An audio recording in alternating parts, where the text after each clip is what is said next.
Ya, sementara itu, saudara, puluhan warga berziarah ke kuburan massal korban tsunami di Ulele, Kota Banda Aceh pada pagi tadi. Mereka datang berdoa untuk anggota keluarganya yang menjadi korban tsunami pada 26 Desember 2004. Memasuki 20 tahun pasca bencana gempa dan tsunami, ratusan masyarakat datang berziarah ke kuburan massal korban tsunami di Desa Ulele, Kecamatan Meraksa, Kota Banda Aceh.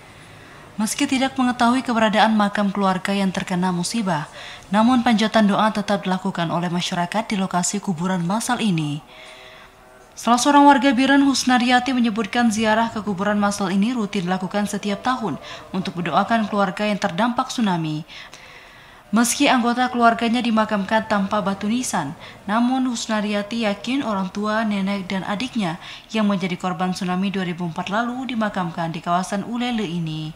Husnariati juga penyintas tsunami yang selamat dan kini ia tinggal di Biren. Ada mama, nenek semua meninggal tsunami. Saya jatuh waktu lari di Punggit, lari ke Belang Padang. Sampai Belang Padang lari lagi.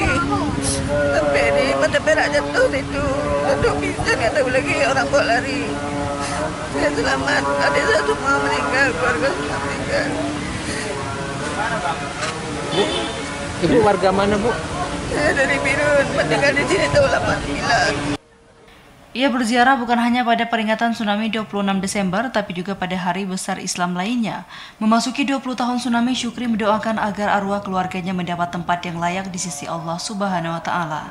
Salah seorang mertua dan adik ipar yang berpulang ke rahmatullah pada tsunami 26 Desember 2004 yang lalu. Kebetulan kami tinggal dulu di Punggit, Jurung.